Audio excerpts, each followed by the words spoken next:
nom du Père et du Fils et du Saint-Esprit. Amen. Bonjour et bienvenue dans cette méditation. Nouvelle semaine. Encore un moment de préparation pour accueillir le Sauveur, le miséricordieux. Faire preuve de miséricorde est une attitude très noble. Elle se heurte à notre ego, nos blessures, mais aussi dans la société. Elle nous pousse sans cesse à demander justification et peut-être suffirait-il de changer notre vision des choses pour voir une opportunité là où l'on ne voyait qu'une impasse. Je m'installe confortablement et je ferme les yeux. J'écoute maintenant les bruits qui m'entourent. J'accueille l'environnement sonore dans lequel je me trouve. Je ne cherche pas à mettre des images sur l'origine des sons qui m'entourent.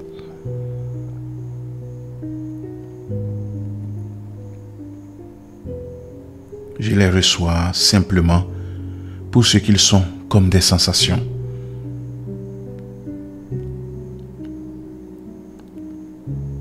Je prends conscience que je suis là, ici et maintenant, pour passer un moment avec le Seigneur. Je me prépare à accueillir sa parole en me tournant intérieurement vers lui.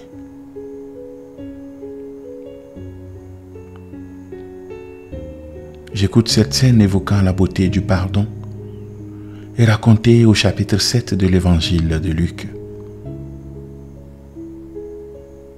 Lors d'un repas pris avec ses disciples chez un pharisien, une femme connue pour ses péchés entre, verse du parfum sur Jésus et se jette à ses pieds qu'elle lave de ses larmes. Jésus dit alors aux pharisiens: « Tu vois cette femme? Je suis entré chez toi et tu ne m'as pas donné d'eau pour mes pieds. Mais elle m'a lavé les pieds de ses larmes et les essuyé avec ses cheveux. Tu ne m'as pas reçu en m'embrassant, mais elle n'a pas cessé de m'embrasser les pieds depuis que je suis entré.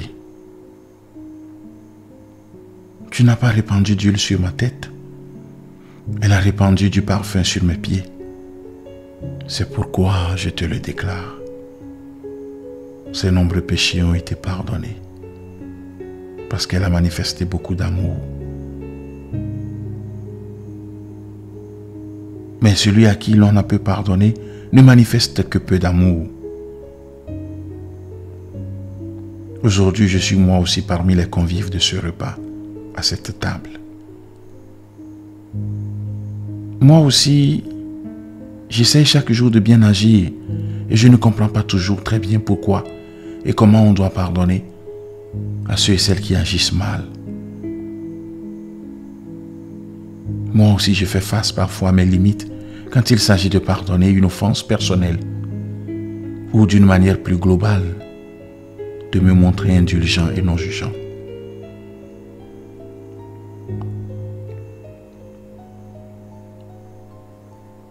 Je laisse monter en moi toutes ces questions, ces frustrations vis-à-vis de ce chemin difficile que nous montre Jésus, celui de la miséricorde. Comme les disciples, je ne crains pas de les présenter à Jésus, de l'interpeller. Aujourd'hui, Jésus m'invite à voir le pardon, l'indulgence autrement. Non pas dans une optique de justice ou de morale, mais d'amour. Avec l'aide de l'Esprit Saint, je prends un temps pour accueillir ces paroles.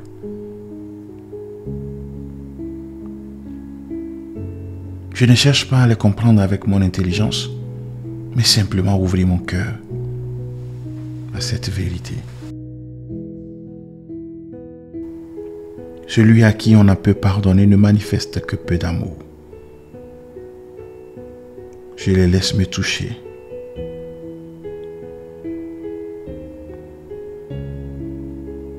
Je remercie le Seigneur pour ce moment passé avec lui.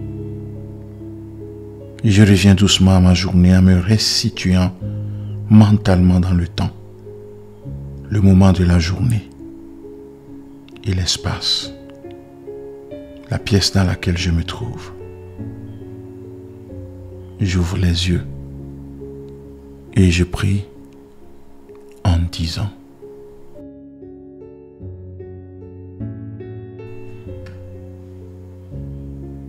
mon Dieu, pardon, pardon, pardon de ma tiédeur, pardon de ma lâcheté, pardon de ma dissipation, pardon de mon orgueil, pardon de mon attachement à ma volonté propre, pardon de ma faiblesse et de mon inconstance, pardon du désordre de mes pensées, pardon de me souvenir si peu parfois que je suis en votre présence. Pardon, pardon, pardon de toutes mes fautes, de toutes les fautes de ma vie et surtout de celles que j'ai commises depuis le commencement de ma conversion. Vous qui pouvez transformer des pierres en enfants d'Abraham, vous qui pouvez tout en moi, convertissez-moi, Seigneur. Amen. Que Dieu Tout-Puissant vous bénisse, le Père et le Fils et le Saint-Esprit. Amen. Merci d'avoir suivi cette méditation. Belle journée, belle semaine et à la prochaine.